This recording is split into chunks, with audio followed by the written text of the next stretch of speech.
gentlemen, that is just our first session. And because we're really pressed on time, we'll go straight into the next session, which will be our first plenary session. And the topic for this one is unlocking public-private partnerships to drive innovation. And ladies and gentlemen, to help us in moderating this particular panel, we'd like to welcome Anne Lawi, who's the country director of Pangaea Accelerator, to come up on the stage. Tumpigie makofi as she comes up on stage. Let's not get tired of celebrating her as she comes. And thank you again for those who are following us online. We are delighted to have you here for the ASSEK inaugural conference. We are so glad that you created time to be with us today. As you have heard, I'll be your moderator for this session. My name is Anne Lawi, the Vice Chair for ASSEK, but also the Country Director for Pangaea Accelerator. Pangaea Accelerator is an investment platform. We provide investment, that is capital. And the topic of the session is unlocking public-private partnership to drive innovation. With me, I have a lineup of amazing speakers that will be joining me. So will be joining me. I'm sure two of my panelists will be joining online. I hope that the tech team have also sorted them out so that they can be able to join us via, remotely. I've been given indication that it have been sorted. Okay, so the panel will be exploring the role of government, academia, and the private sector to create a framework that supports and promotes innovation. We also seek to identify gaps and opportunities and lessons learned so far. More importantly, we would want to develop shared values and create synergies for the next support to equip future entrepreneurs. Without further ado, I would want to welcome the panelists to be able to help me dive deeper into this discussion of the first session.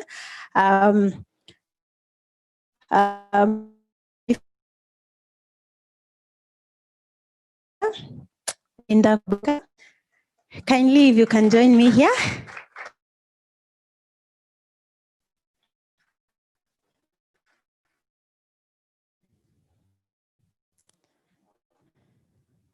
Thank you, Linda. My next panelist is James Odenda. Thank you, James.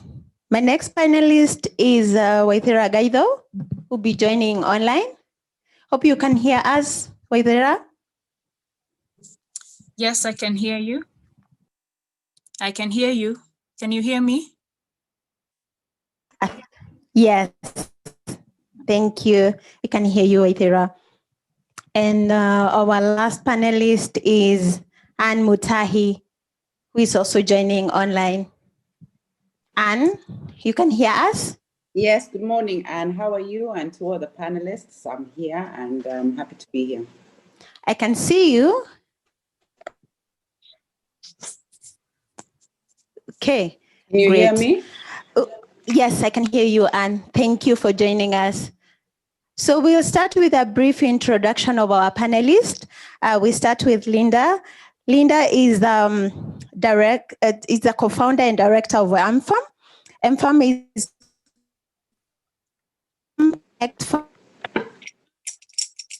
production, trade information to market fulfillment. Linda is also entrepreneur in residence, incubation manager for IBIS, an incubator in Strathmore. So Linda, welcome. Please give a brief introduction of yourself. Well, thank you for the introduction, and I'm looking forward to the session. Thank you. Our next panelist is Anne Mutahi. Anne Mutahi serves as a presidential advisor on small, medium-sized enterprises. She has worked in several top financial institutions, including Citibank, ANBN, Amber Bank, as well as microfinance institution called Tegemet Trust Limited. Anne, welcome. Kindly introduce yourself briefly. Good morning, everyone. It's a pleasure to be with each and every one of you. As you introduced me, I have a background in both SME and financial inclusion, and I'm currently here in my capacity as an SME advisor to the President. Thank you. Thank you, Anne. We are glad to have you on board. Our next panelist is James. As I mentioned, James is a technologist and a serial entrepreneur.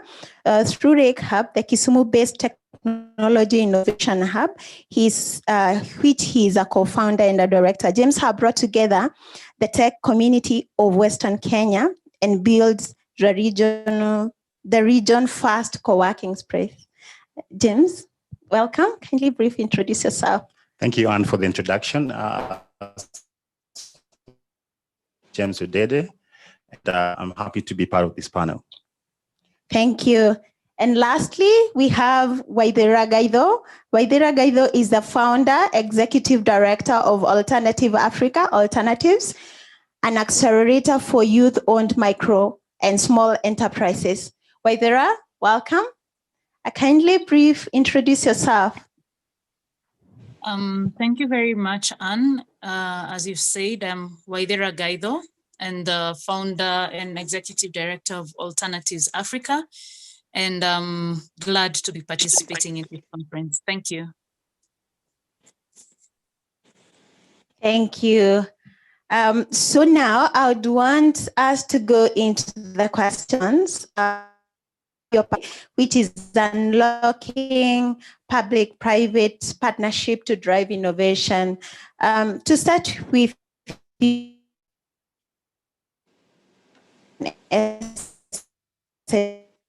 what is the government doing to support innovation hubs, ESO, and startup to drive and support innovation in the country?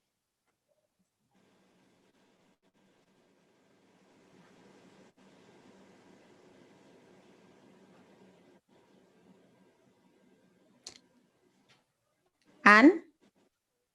Oh, thank you. Thank you very much for that. And thank you for the opportunity once again. I want to thank ASSEK and their leadership for organizing this, I think, very important dialogue. And I'm very happy to be here. Now, I think as we look at what is the government doing to support innovation, I think it's probably good for us to just take a step back and to realize that even prior to what I call as a COVID interruption, we did have a lot of inequalities in our society. And not just the ones that we know, we've even had inequalities in terms of the way we handle the environment. We've had inequalities in terms of social inclusion. We've had inequalities in terms of income inequalities and opportunities. And of course, what we call now the digital divide and automation, which has also been seen to be a sphere of inequality. In addition to that, of course, the geopolitical and trade opportunities, which affect how we actually live our lives and how people economically advance.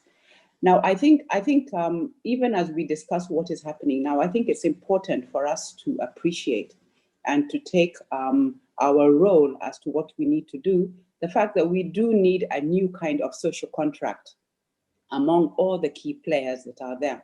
We need a new role for private sector, and I want to really congratulate ASSEK for taking an initiative in and of itself of coming together and being able to speak with a voice into that space. Government also needs to change its position in terms of the way it partners, as well as other key stakeholders, being communities, being the academia, being innovation hubs like yourselves, and being also the international and NGO community. So having said that, what is it that we need to look at? We need to look at what is it that for instance, ASSEK can do to position itself to be able to interact I think, meaningfully with all the key stakeholders. Now, when we look at what is government doing, government is actually doing a lot. But again, as I said, because I believe all of us need to reposition ourselves, sometimes what you find is that there's a silo sort of attitude in terms of the interaction between private sector and government, and even for communities like yourselves to partake. Let me start at the very top and say that our government tends to look at the issues from what I'll say a macro perspective. First of all, they look and see that a government is for the people, by the people. When you look at the people of Kenya, what do you see? You see out of the 45 million population that we have, over 85% of them under the age of 35. What does that tell you? What does that tells you that a lot of your activities have to be focused on how do you ensure that that kind of population is able to access economic opportunities. Because of that, you also see there's been a heavy emphasis on capacity training. You found recently that there's been an upsurge in terms of ensuring that people are well educated, well resourced in terms of technical training. You then also find that there's been a push from the government to try and spread the, should I say, the footprint, the digital footprint throughout the country. When you see that Kenya Power has tried to, what they're calling the last mile, ensuring that electricity is in every single community, it's laying the foundation to ensure that there is a digital footprint. I think recently you saw there was a lot of work around what they're calling these Google balloons. Again, it was just trying to ensure that because of, and I think it's been accelerated by COVID, but really it's trying to ensure that the digital footprint is everywhere. So we can see that there is a lot of emphasis on education. There is a lot of emphasis on technical training. There's also a lot of emphasis in infrastructure. For instance, if you go into a lot of the counties now, they have what they're calling the development centers that are there. We also have the youth centers. You find that in, if you go to a lot of these CDC offices, you'll find that there's a youth office that is there. Again, what they're trying to do there is to connect not only the youth economically, but also in terms of what they're calling small industrial hubs. So those are there and they're actually accelerating. What I usually find, unfortunately, when I talk to different groups is that there's a lot of lack of knowledge in terms of what is available or what is resourced. You also find that because there's a lot of universities that are centered in different locations throughout the country, you find that they've also got now little digital hubs that are there, and also through Kenya National Innovation Agency, that they're trying to tighten the partnership between academia, between innovation, and again, between the local communities that are there. So you can see that there is a lot of activities around there. And the reason that I mentioned those ones initially is because I think there has been a huge and an equal emphasis on the provision of financial services as a solution. But we need to be very realistic as to what are the key triggers, what are the key determinants of, should I say, making sure that innovation touches the economic life of people. You see, an innovator, be it digital or otherwise, is a very important person. But unless he has a very strong partnership with different value chains, different economic activities. For instance, if you look at our Kenyan country, our Kenyan nation, you find that there's a huge emphasis, obviously, historically, and also currently around agriculture. You know, what are the innovations that are there to ensure that the population who are in agriculture are able to leverage on the digital gains that are there in the country. So I would say that you know, if you look at the different ministries, it's not only is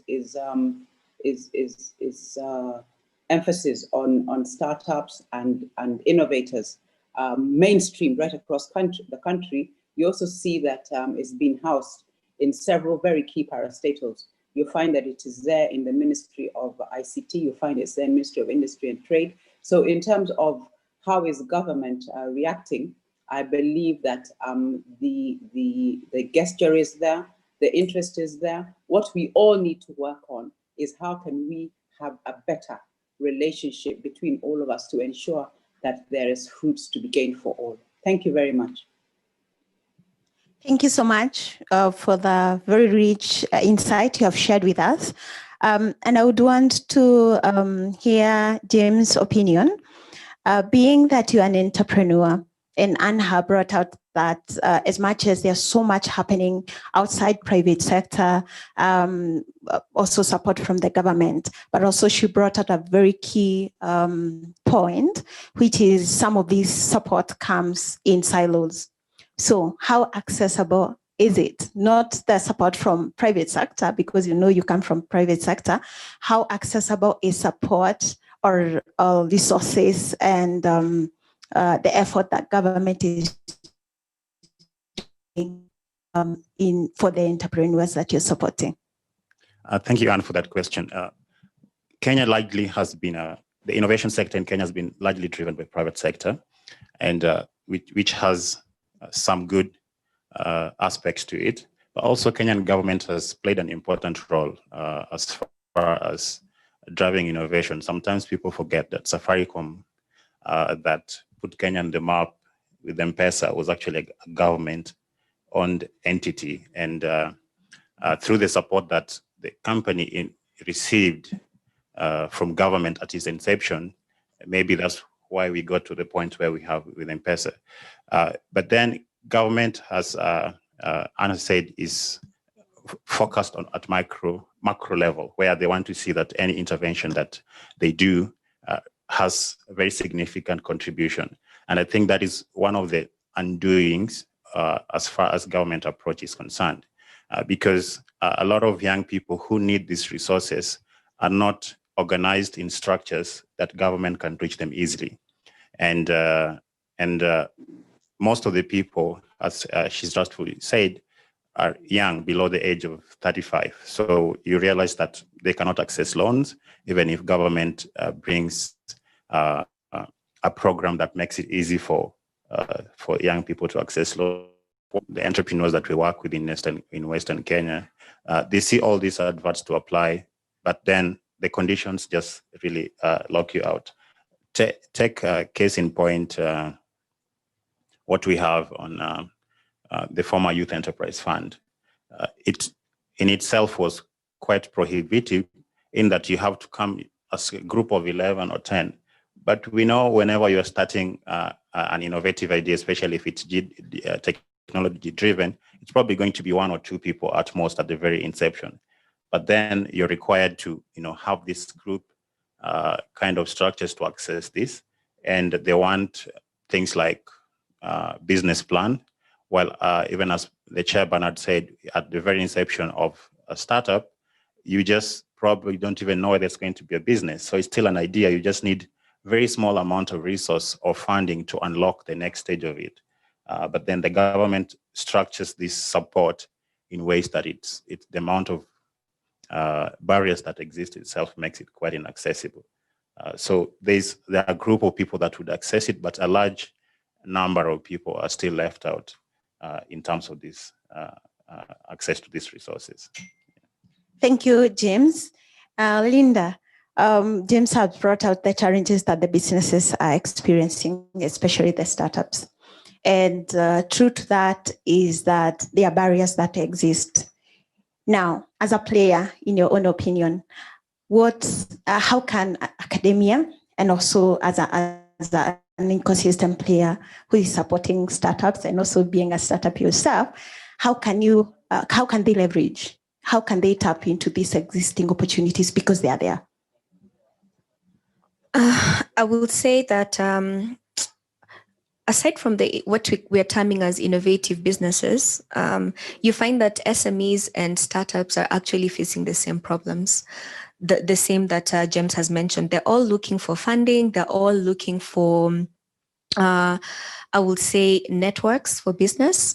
So I say that a framework that has been developed where a foundation that is strong enough to give evidence that a certain case has either understood the customers and the problems. That to me is a very good beginning. If that can also be structured through academia, that what I've seen, especially participating in the academia environment, is that there's always proof and data that is available to be used by the different startups and SMEs, so that then they can use this as evidence. And what government needs to do is to come in and support those structures and frameworks that then allow these entrepreneurs, both innovators and SMEs, to go with their data and say, look, according to evidence, there is 5 million Kenyans who are actually suffering from this problem. We have figured out a way in which we can be able to support these Kenyans, and this will generate a business venture or a business case. Can you fund this? So that evidence-based foundation, I find that to be quite useful if it is supported by policy frameworks that allow people to access certain resources. That is one. The other area in which I see support has been given is in where investors are able and easily able to access interesting businesses and ventures to invest in. So different asset vehicles or asset or risk, I will say risk vehicles such as venture capital, angel investment, the convening and the allowance that maybe ASSEK is now providing and building upon in bringing these data together. I see that to be a way in which can support entrepreneurs and these ventures to actually come up and say, let's shape the different funding mechanisms to also absorb the different kind of risks, because an innovator doesn't have the same risk as an SME, what we traditionally call an SME, because the SME model has already been figured out, but the innovator is trying to find out a different model that then can solve some of these problems. And when you look at it at a micro level, at a macro level, it's the micro items that actually build up to the macro. So if then we find these different innovation hubs and different institutions kind of pushing for policies and structures that support the access of different resources, then I believe that is a good start to be able to move forward and solve some of those challenges. So as an entrepreneur, I would like to be able to walk into, say, ASSEK and say that I am solving, say, for farmers, and I've been able to reach 57,000 farmers, and I've been able to develop a platform. Can we find a way in which you can collaborate with the government to access the resources? Is it possible for me to actually go to the different counties and see and experiment with the different centers that the government has put up to see whether this solution can be taken up and support them in that way? So that kind of a policy that helps me to access human resource, to access financial resource, and now ASSEK being an organization or some sort of a one-stop area that allows me then to find my way and navigate. That for me, I find it to be quite interesting, backed up by the resource, the foundation that I say that academia can provide, let's say, evidence-based information that something will actually work, and then supporting that in terms of a roadmap. Yeah. Thank you, Linda. To you, Waithera, and I take it back to the topic discussion, which is unlocking public-private partnership to drive innovation. And just picking from what Linda have just brought out, as a player in the ecosystem, how can we use data and use evidence-based approaches to support our entrepreneurs to be able to unlock these partnerships? Sorry, ask the question again. I'm taking back to the topic of the day, which is unlocking public-private partnerships to drive innovation. As a player in the ecosystem, how can we use the insight that Linda have just shared in terms of utilizing data and proven mechanism in terms of the data and the needs that exist in the market. How can we use that approach to inspire the entrepreneurs so that they can unlock partnerships with the existing stakeholders, including government? Okay, thank you very much, Anne, and to all the panelists. It's a great pleasure to meet you and happy to be in the panel with you. Now, looking at data, innovation is pretty wide. So allow me to focus on IoT and IIoT. So we do have in Kenya the Public-Private Partnership Act. And this act is the one that guides collaboration with private entities and of course the government.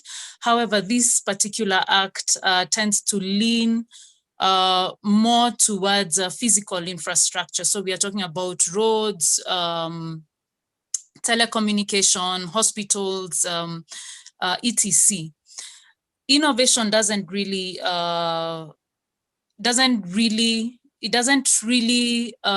appear in this act, and that shows that there's still a lot of advocacy that needs to be done in this area.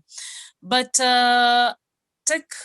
take a look at if the government looked at we citizens as what in the corporate sector you call a customer experience or customer relations.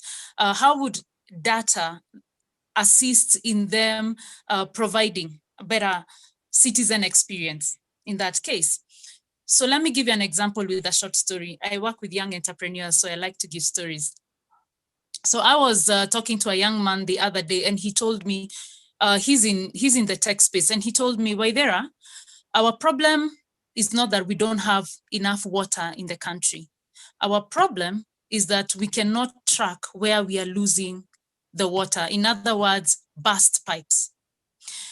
And what he was saying is, for example, if you used IoT, which has got, of course, intelligent sensors and all that, the government, or in this case, for example, the county governments would be able to track the burst pipes and know where the challenges are.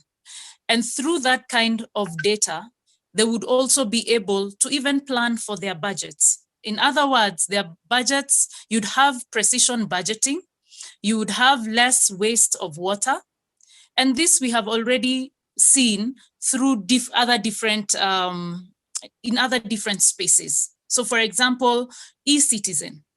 E-citizen allows you and I from your desktop to be able to apply for a driving license.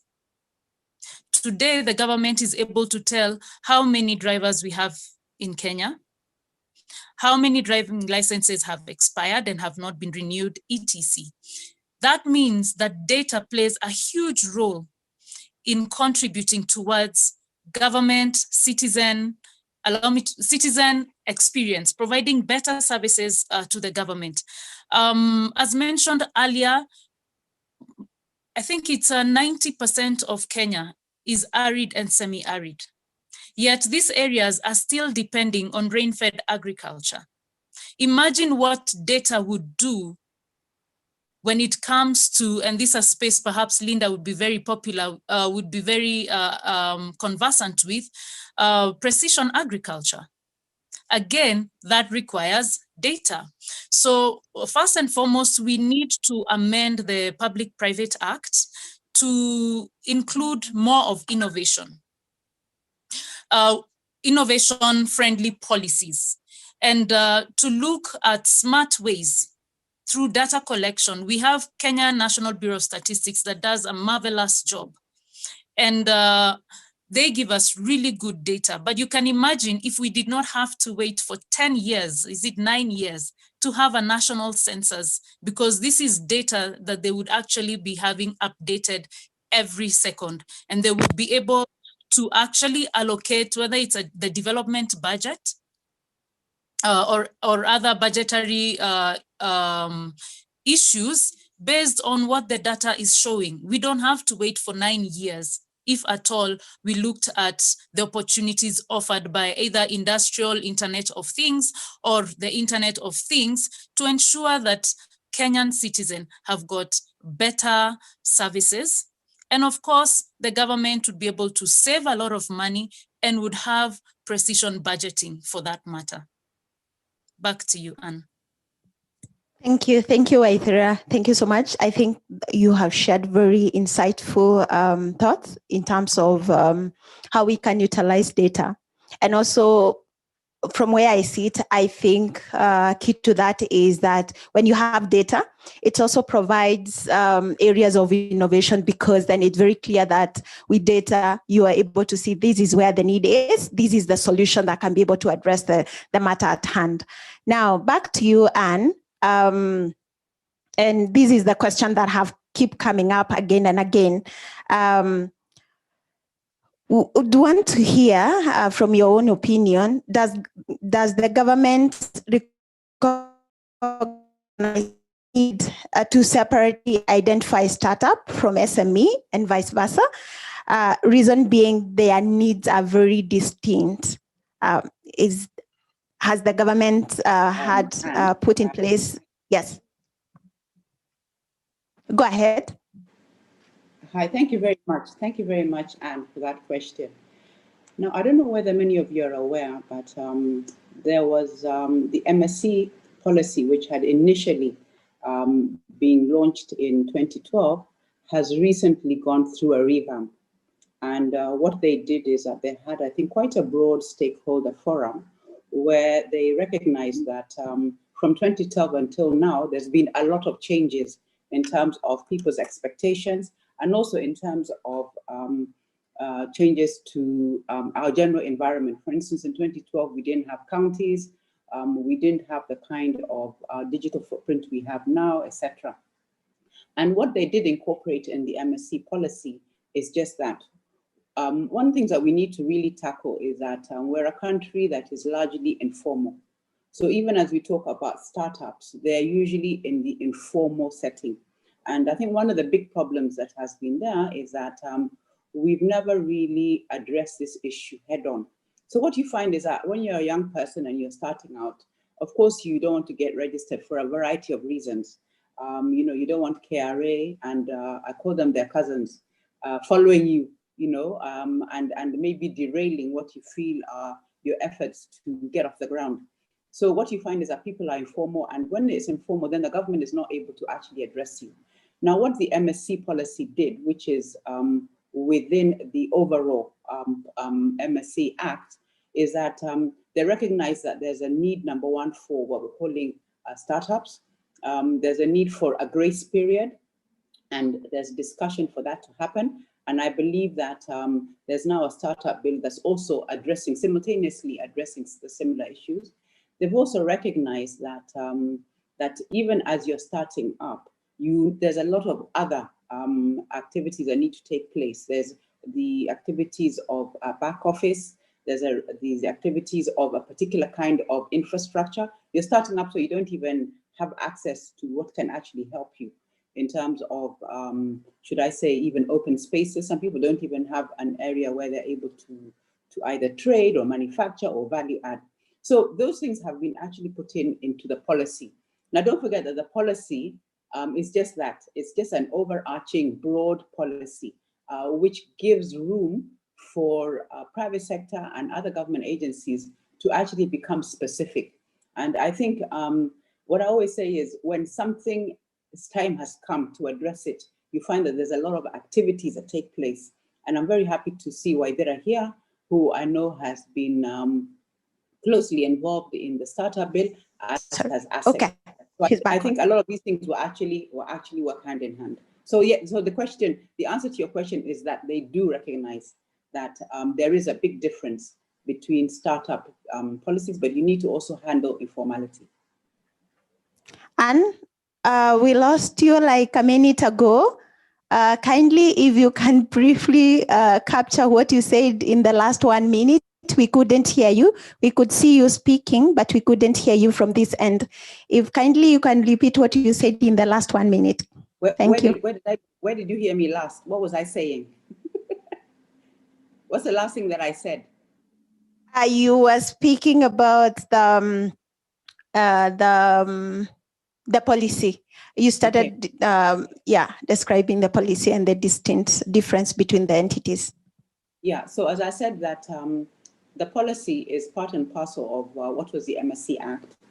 And what you find in the MSC Act, there was also what they call the MSC Registrar. That registrar had never come to life. It now has actually got a person who's been appointed to handle it. And what we're hoping is that as you tend to register new companies coming in, you'll be able to differentiate those that have just begun, those that need a grace period, those that have been in the game for a bit longer, and also then begin to segregate the different needs that are there. I know that there's been, as I said before, a lot of, should I say, lack of activity around, probably getting funding and other things. But that issue of informality is what we need to actually handle. If we can manage to handle how and what is the best way of ensuring that any economic activity that begins is clearly on the radar screen, is clearly registered in one way or another, I think then we'll be able to address their problems. So I think there is, just to answer your question, the government does have sight of the fact that even as we have startups, there's innovators, and there are different actors within that particular ecosystem. I think I'll stop. Thank you, Anne. Thank you. We have gotten some questions from the audience. We'll also be tackling that. But before that, I would want to take this back to James. James, being that you are from, you operate and you'll run an startup supporting ecosystem in Western Kenya. How can we increase private sector involvement in supporting entrepreneurs and driving collaboration with Innovation Hub outside Nairobi? Thank you, Anne. I think that's a good question, and it's something that needs to be done. So I started Lake Hub about 5 years ago, and when I was starting, there was no any other hub that existed outside Nairobi.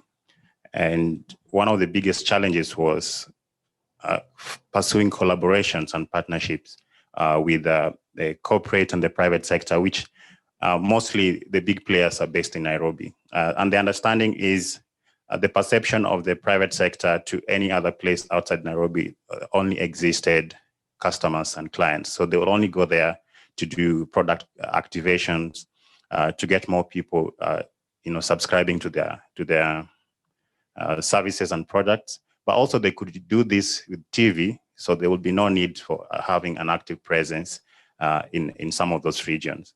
But then, as David mentioned earlier on, that Kenya is still largely living in the rural population. And right now, I think the latest 2019 census indicated about 72% of Kenyans lived in the rural areas. And one of the gateways to reach these people is the smaller cities and the smaller towns. So, partnering with the hub in Kisumu, in Mombasa, does not mean you directly reach the people in the rural areas, but it gives you a gateway. And the good thing is that you can get very close feedback for your potential customers. You can involve them in designing new product. Kenya is still largely agrarian in terms of our GDP, still funded a lot with agriculture, but we're seeing a shift towards using technology to grow the need to build agricultural solutions. And if you think about this common mantra in the startup phase that fail fast and fail cheap, you need to be closer to where your customers are, your potential users are. And I think that is one of the values that these hubs, these innovation centers, distributed across the country can, provide to the private sector, in that they can give them access to their users or their potential users. They can be much closer to where the products will create the best change, instead of sitting in Nairobi and designing product for farmers in Kitale, or for maybe fish farmers in Mombasa or in Kisumu. There's need to be able to decentralize this approach of innovation, and the biggest people, the biggest players that can get value from this are the private sector. And that puts a case for a much closer collaboration. So for instance,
Can hear you now. Oh, great. Okay, so Linda, can go on.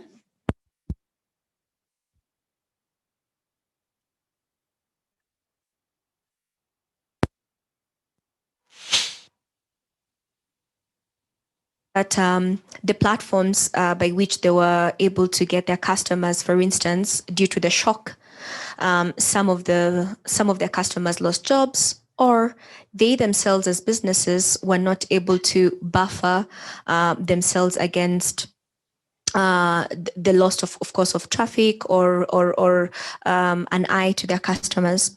So you find that one of the things that I've seen hubs and incubators do is to kind of help the entrepreneurs to revisit, including organizations or businesses as big as coffee shops and or eateries. You know, it's a bit it's more of a step back to rediscover how do we operate in a lean manner. how do we revisit those principles that help us to understand our customer, but still maximize the value that we're giving them in a more lean way without requiring too many resources? Understandably, yes. That eateries, other businesses such as eateries and factories do require a whole setup where customers can sit, but we're looking at a virtual experience where we are finding a convening of innovators and tech entrepreneurs looking at a merge and a network where they can meet and deliver some of these services and products in a digital manner. So I've seen hubs and incubators play that role, kind of like matching customers and businesses. That is one. Secondly, we have seen the role of helping them to buffer, where in as much as venture capital does not or is very I would say also risk averse. So they like investing at a particular stage in your business. But I've seen that hubs and incubators have kind of like helped to shepherd those relationships actively. And I can give an example of the Food Africa program that you and we have run.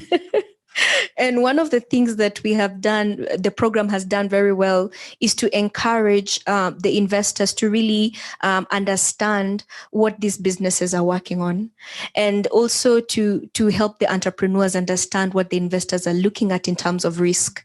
So I found that these programs, they're also becoming more intelligent because of the feedback from the entrepreneurs and players in the ecosystem. We're not just providing training, we are connecting people. So hubs and incubators have really played a good role in that, I would say. And I hope to see that we can play bigger roles with bigger resources and connect more people in that way. That's what I would say. So some of the challenges I believe in terms of customer connection can be solved through networking, and in terms of also buffering that shock when businesses are not performing well, I see connections also to be important.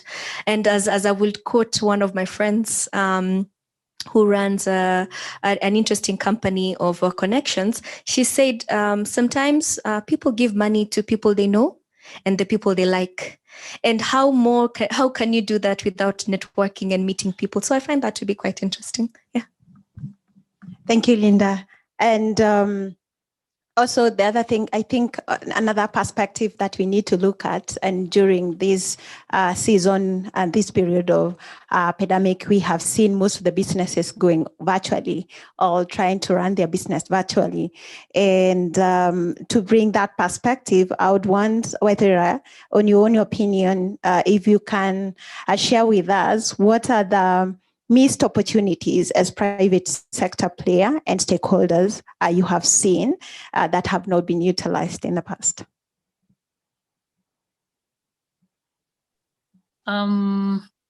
It's not just in the past, but also in the present.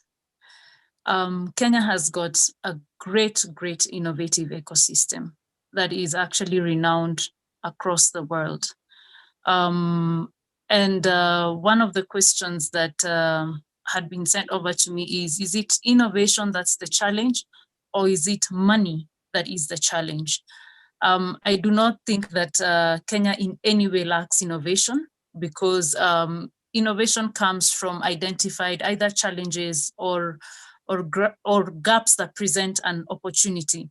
And if it is challenges, I think we have enough in Kenya and in Africa. Yeah.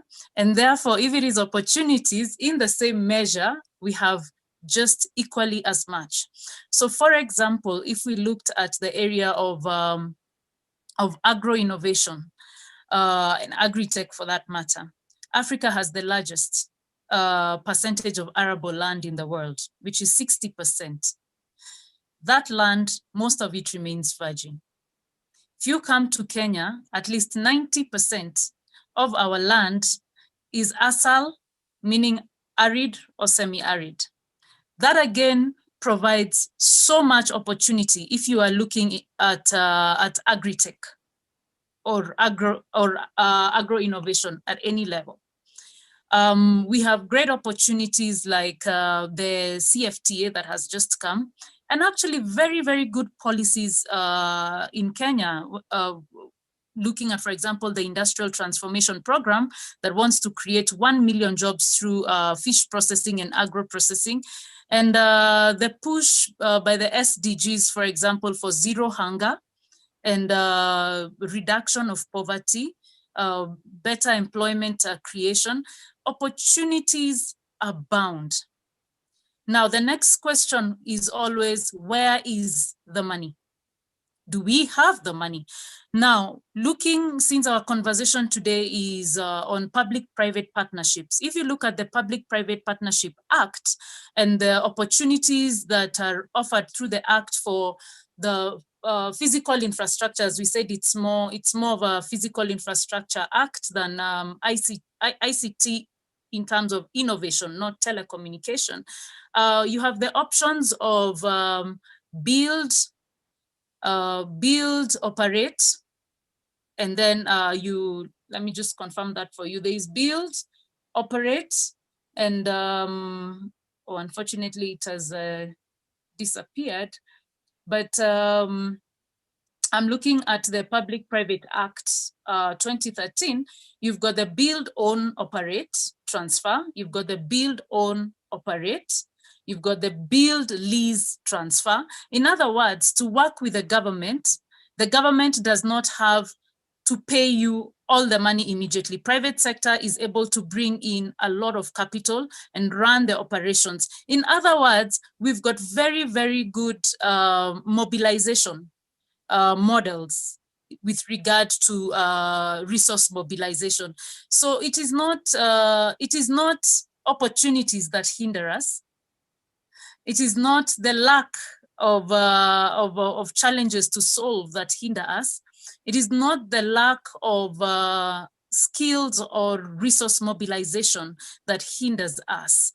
I throw this question back to the audience and to the other panelists.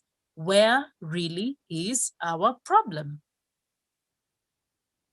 Because personally, I have tried to figure out where the challenge is, and we have everything we need. We have a lot of resources. We have a lot of opportunity, both in terms of challenges and gaps. You know, whether we are looking at green economy, whether you're looking at agri-tech, whether you're looking at being called or being recognized as the Silicon Savannah, we really, really have great opportunities. And one of the best examples we have, and I will repeat again, is e-citizen. I am a great beneficiary of e-citizen because I no longer have to queue and figure out where NTSA or the license people have moved to. 1 minute they're in Sharia House, another time they're in Milimani Court. That doesn't matter anymore because I'm able to do it at a click of a button. So I think perhaps it could be coordination, perhaps it could be collaboration. However, I think the ball is in our courts. Each and every one of us, the opportunity we have. It is a question we can all answer, and I see Linda already has a response, so she can finish up for me. I think you've really asked a great question, and I believe now it's opening up an opportunity for us to kind of start directing the conversation a little bit more towards partnership and collaboration. I see that I know that the government is really trying. And especially the individuals who are within it, and not looking at it as an institution or as the administrative arm of our country, but also looking at it as the individuals inside that institution or arrangement really pushing for things to happen. I know Anne Wardera has been to Strathmore University. She has been very keen to advise the president to see how SMEs can be involved in building the nation better and how they can be supported. And different programs have been brought up. But then as these SMEs are coming up, maybe coordination and collaboration is what we need to talk about right now. How is the government collaborating with private sector truly, instead, I know we have the tender and the open competitive process that the government usually engages the public in its business. However, can we shape these opportunities to look at, let's say, even connectivity? We understand companies such as Huawei are very knowledgeable in what they do, but you find that even for them, they come to academic institutions or academia to kind of train the up and coming networking gurus, you know? So some of them go ahead and build businesses out of that kind of knowledge. Why aren't we looking at a hybrid model where the government, yes, looks at other private companies that are coming on board to set up connectivity, but then again, this kind of expertise has to also be, we need to give opportunity to the up and coming service providers to also participate in providing that kind of a solution. That is just one example, I would say.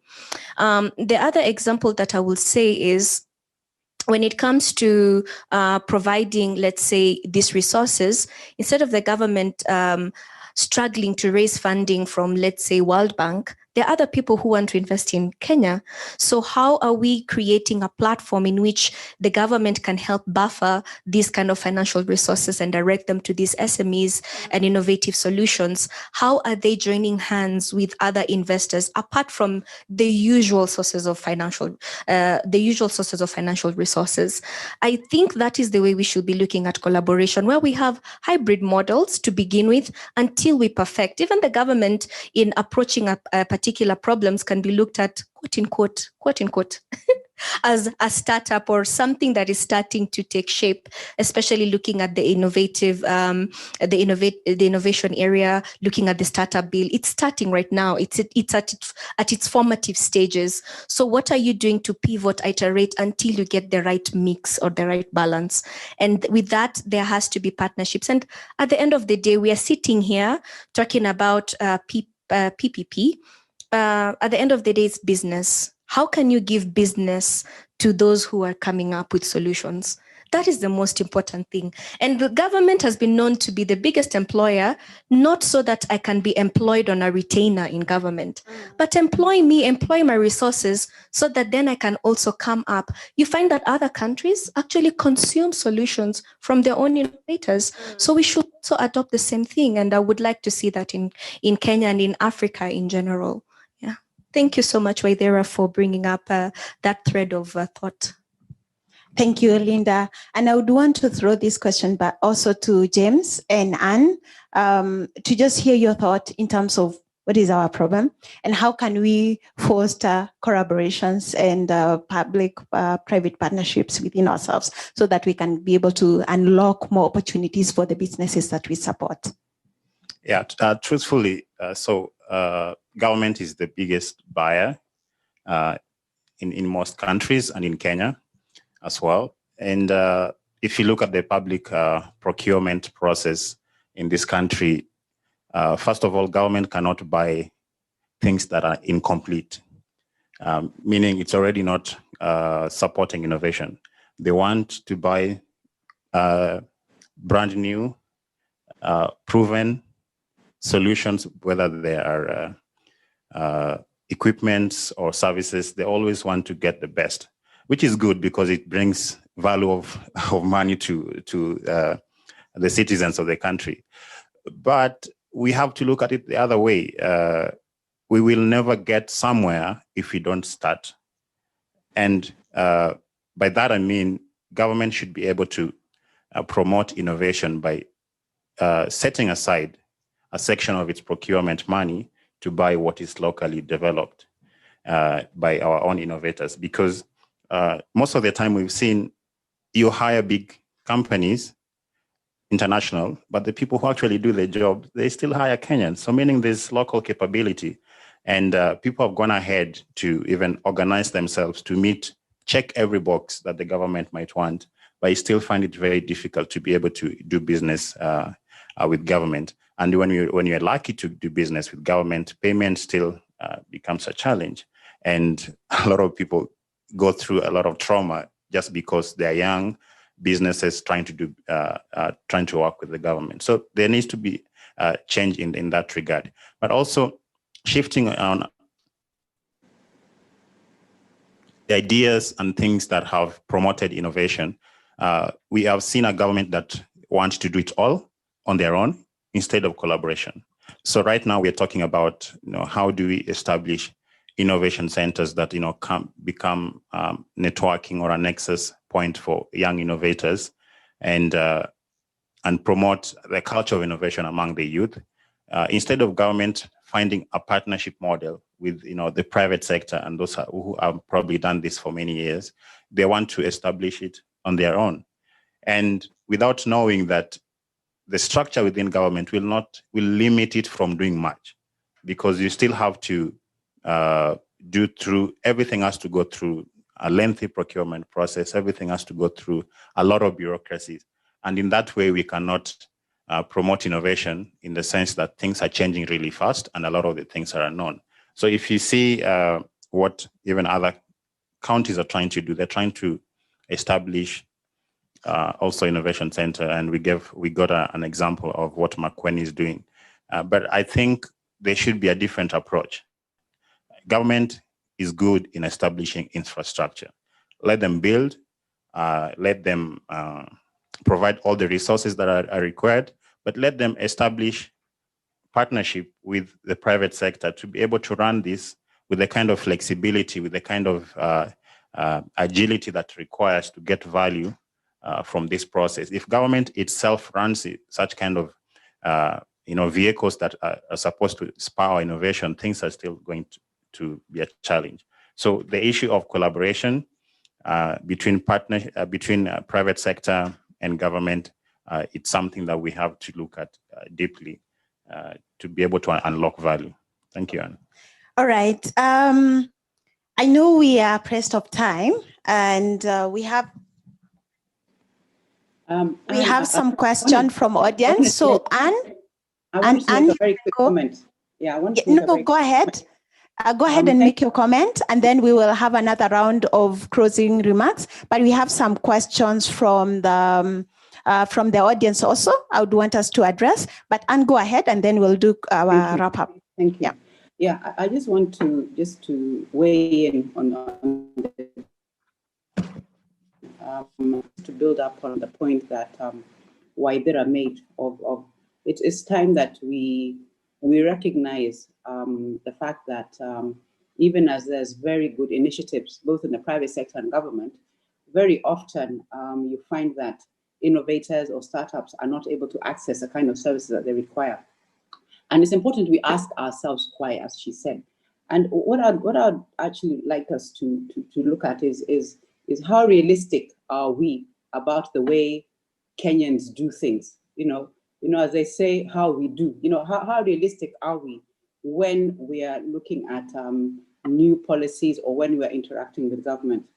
Now, what am I saying? I'll give you a realistic example. Very often what you find is that when government comes out with policies or with programs, they very often are modeled on what happened in different countries. And what you find is when you then try to interact that with maybe people on the ground, there's always a very big disconnect. Now, one of the things that I've realized, having been in this SME field, is that Kenyans are good in coming together in hubs or networks or groups at different levels. And you find that at the level of innovators and startups, they're very comfortable in hubs, which are loosely sort of formed associations where they look at some common objectives that they have. Now, I know that many years ago, what they did with the Law Society is that the government actually registered the Law Society to be able to enact and to regulate and to bring together the lawyers within that society. What I would like to see, and I think it would be a point of assisting us to move forward, is organizations like ASSEK. What kind of regulatory teeth can they be given so that they're able to access services on behalf of their people? What is it that is required for them? What does ASSEK need to do to make it stronger that they're able to provide some of these services to their people? And I think if we can look at that kind of partnership, where the government is giving an enabling environment to different hubs to allow them to go and do what they do best, which is be able to innovate, be able to do private sector business, I think it would actually go a very, very long way. And that is why I started this discussion with saying that the social contracts that we have among ourselves need to be relooked at so that we become more efficient. When we look at, for instance, and I remember I was there in those days when we were coming up with those structures, things like a youth enterprise fund, or even if you look at public procurement, what you realize is that, again,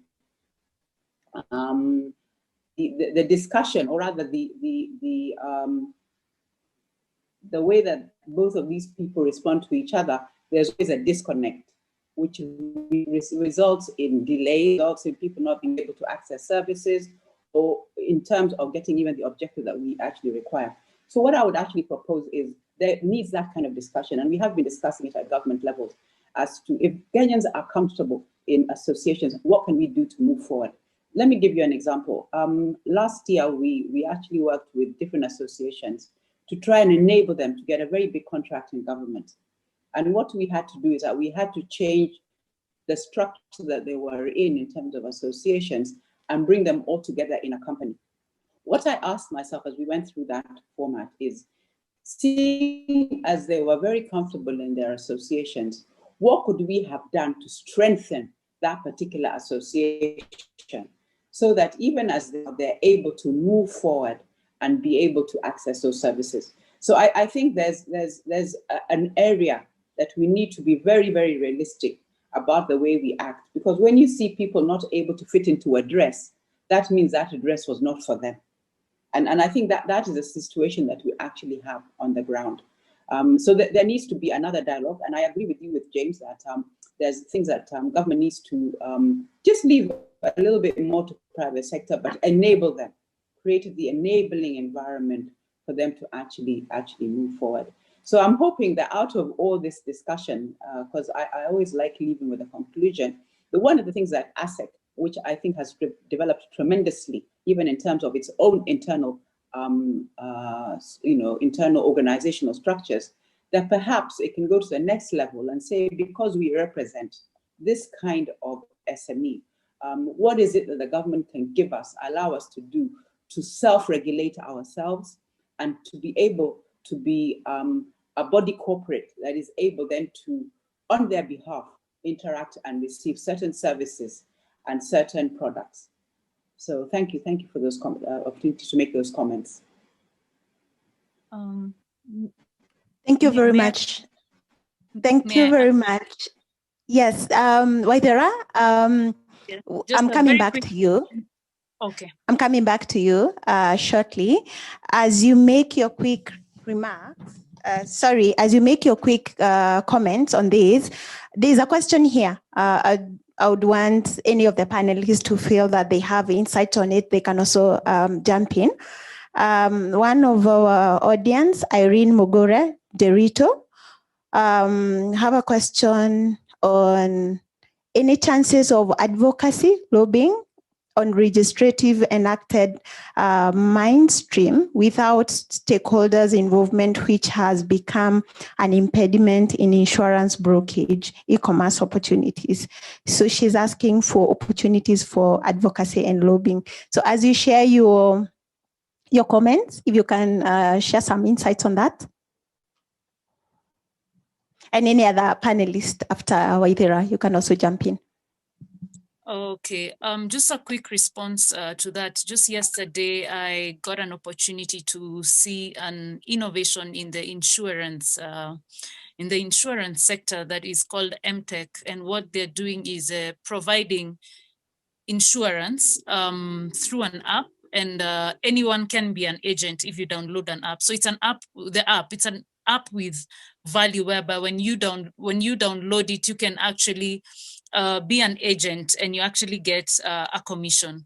And they've brought together most if not all, the insurance underwriters, and which I think is a great opportunity, one, for employment creation, two, to make money, and three, ease of getting insurance, and of course demystifying insurance, as well as building trust in a sector which is known for a lot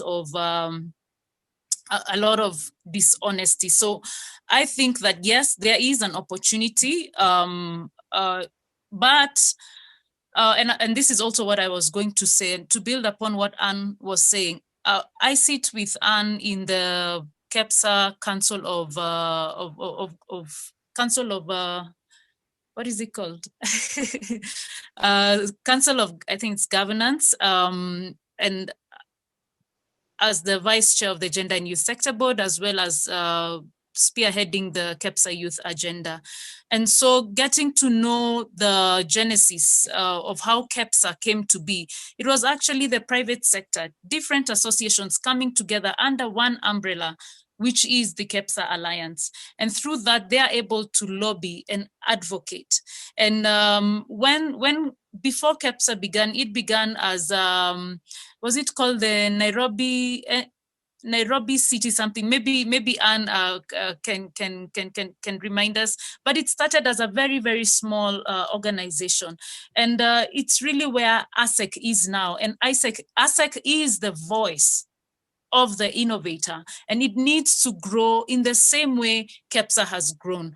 KEPSA today holds presidential roundtables whereby they're able to table the challenges and lobby and advocate for the challenges that the private sector is facing. Today, the private sector is involved through KEPSA and many other of the associations under the umbrella of KEPSA. For example, the Kenya Association of Manufacturers is a member of KEPSA, and many other associations, and they're able to come together and lobby.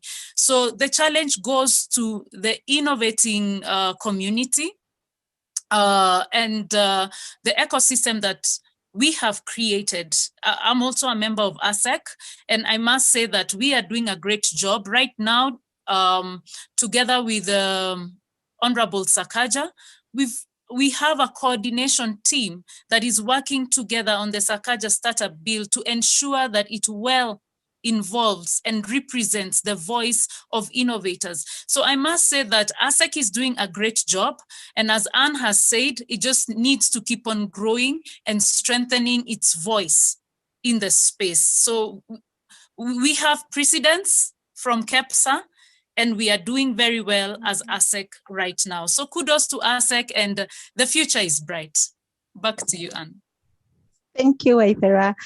We are pressed out of time. We have run out of time. I think we have touched on so many relevant issues that as a platform, as ASSEK, that we need to look into.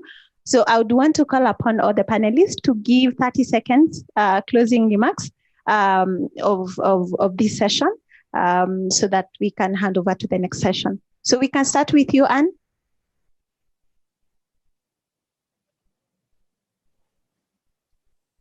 For me, it's just to thank all the participants. I think we've had a very robust discussion about very many different points.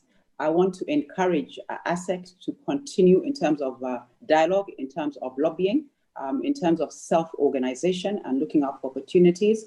I believe that they can be a forerunner in terms of ensuring that they're able to have some regulatory attributes given to them by the government. They can begin looking at that. What is it that would enable them to become more effective for their members in the next coming, in the next coming years? I think that's an important question that we need to leave here, and they need to put in those mechanisms into place. We will be more than ready to help them as an SME advisory in terms of making sure that they are just a little bit more structured in terms of things that they want to do. In the meantime, I just want to encourage all of you and to thank you all. Continue. I hope this will be an annual discussion that we'll be able to have going forward. And I want to thank the manager, the chair, Bernard. Thank you very, very much for the very kind invitation. And indeed for all the panelists for a very robust discussion. Thank you very much. I was actually dialing in from out of the country, and you'll allow me to also leave at this point in time. Thank you very much. Thank you, Anne. Waithera, your 30 seconds remarks. I think I would simply say that the future we want will not be given to us in a silver platter. We have to put in a lot of effort. We have to put in a lot of time. And above all, our voice must get heard. And I believe that is the platform that ASSEK has created to enable the innovation ecosystem and community to get heard. And as Anne has said, I also hope that this will be an annual event and that there'll be more collaboration and advocacy. I've seen someone asking whether you join as an individual or as a hub. I believe that's a very important question for ASSEK to respond before this panel is over. So for me, is to say thank you very much for the invitation. And on behalf of Alternatives Africa, and I could also say of the KEPS Agenda and Youth Sector Board, representing them here, that you do have our full support. Thank you very much. Thank you, Waithera. And just to quickly mention, you join as a hub, but also the Secretariat and the board members in charge of member engagement, they have taken note of the question and they will get directly in touch with the person who is asking the question. So James? Yes, I think it's been a great conversation. I just wanted to say one last thing, that if Kenya is to be a leader in innovation in Africa, they are the bare minimum that we should not be struggling with.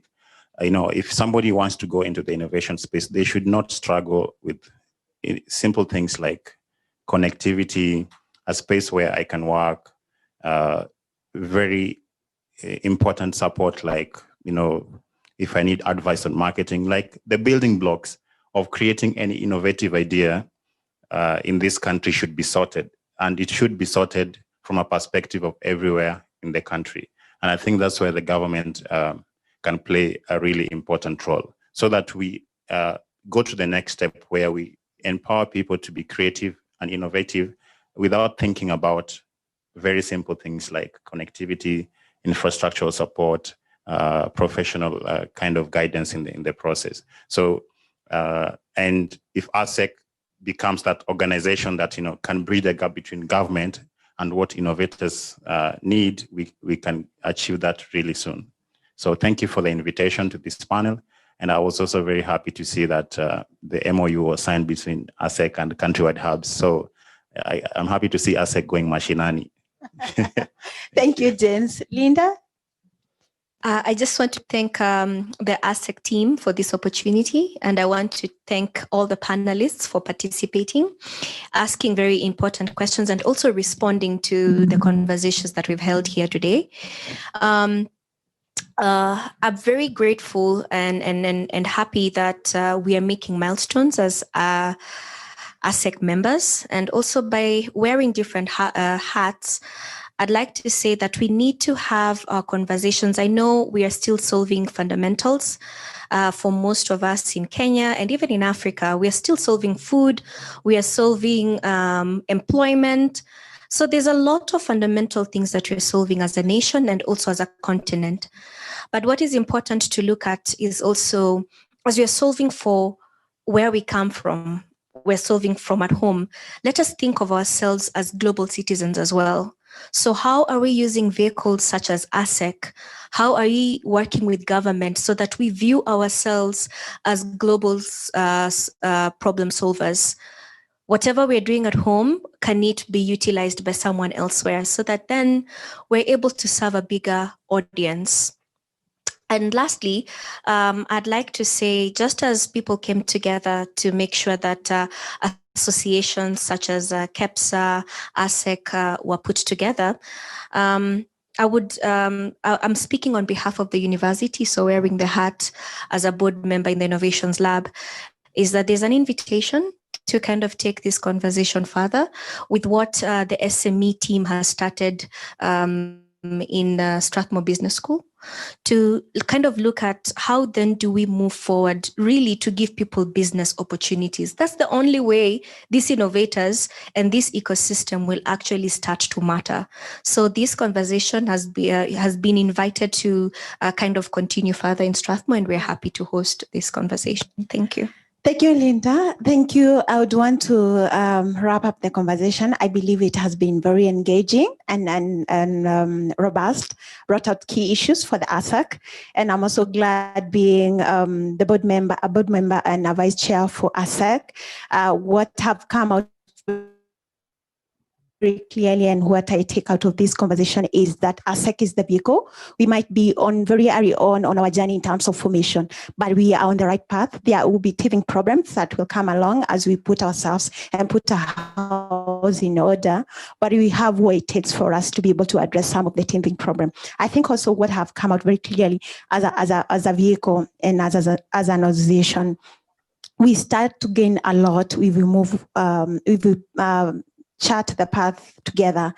Reason being that all the opportunities we are hearing as an ecosystem player and for the businesses that we are supporting, we are not able to unlock them unless we are in a structured space. So as an association, we have to make sure that we have the structures, we have the regulation and enabling environment for this to be able to move to the next level of growth. So there is opportunities. We need to strengthen the data-driven approaches for the businesses that we are supporting to tap into those opportunities. So thank you so much for the audience, for being with us for this think an hour and something that we have been on this conversation. And we are very grateful that you joined us. So thank you so much.